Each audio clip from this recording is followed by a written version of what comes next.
اعوذ باللہ من الشیطان الرجیم بسم اللہ الرحمن الرحیم الدرس السابع عشر 12th عربک ہے یہ۔ کل ہم پڑھ رہے تھے بچوں ہوا کے بارے میں ہم نے کل کچھ پڑھا۔ آج یہ سبق کنٹینیو ہے، آگے دیکھیے آپ اچھی طرح سے معنی پر غور کریں گے آپ کہ کس طرح سے ہم بات کو عربی میں کہیں گے۔ والہواء، اور جو ہوا ہے، جسم لطیف شفیف، اس کا ایک لطیف باریک اور ایک نرم جسم ہوتا ہے۔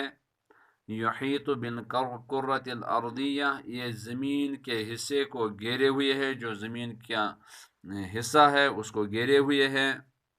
تو جسم یہاں پر جو ہے وہ موصوف ہے، اور ایک موصوف کے کئی صفتیں آ سکتی ہیں۔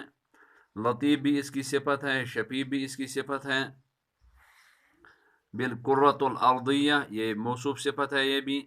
وَيَعْلُو فَوْقَهَا إِلَى بَعْد، وَيَعْلُو، اور زمین کے اوپر، فوقہا زمین کے اوپر جو ہے یہ ہوا جو ہے، ہوا کی موجودگی ہوتی ہے۔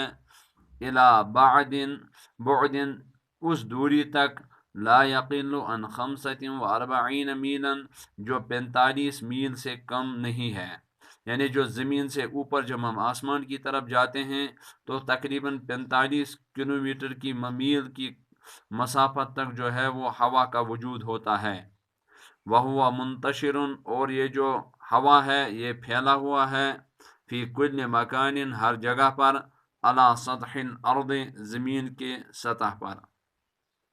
وما تظنہ، اور جو تم سوچ رہے ہو، من الامکنۃ، جگہوں میں سے، والآنیۃ، اور برتنوں میں سے، خلوا من الہوا، کی یہ ہوا سے خالی ہے، انما ہوا مملوء بہ، حالانکہ وہ اس سے بھرے ہوئے ہیں۔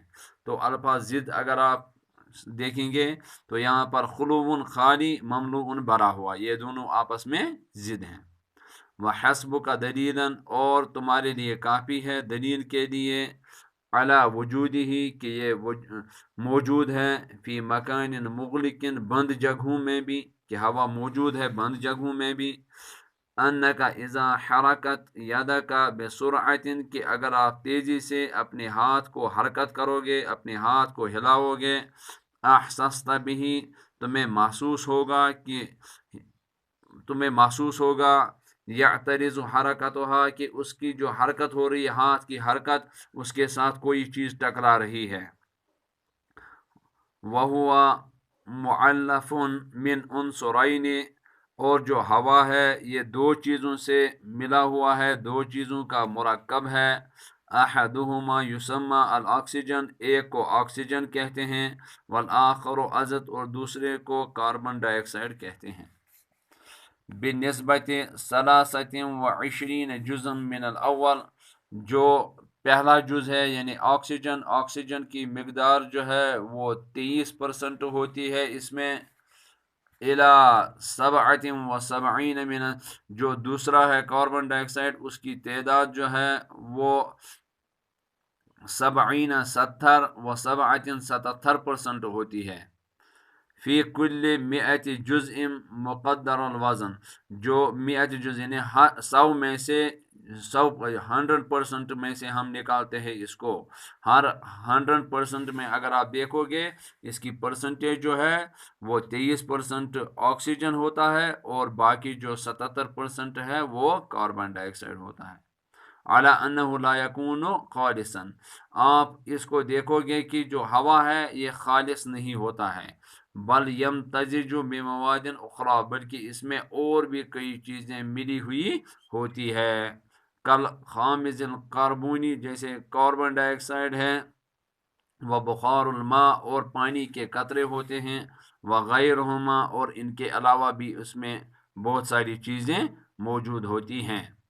تو یہاں پر آپ دیکھو گے کہ ضمیر کا استعمال ہوا ہے، غیرہما، تو ضمیر ہم نے پڑھا ہے اس سے پہلے بھی سبق میں، تو ضمیر کے بارے میں ہم نے یہ پڑھا کہ اگر واحد ہوگا تو ہو استعمال ہوگا، اگر دو ہوں گے تو ہما استعمال ہوگا، اگر زیادہ ہیں تو ہم استعمال ہوگا۔ اس میں یہ بھی دیکھنا ہے آپ کو، اگر مذکر ہے تو مذکر ضمیر استعمال ہوگی، اگر مؤنث ہے تو پھر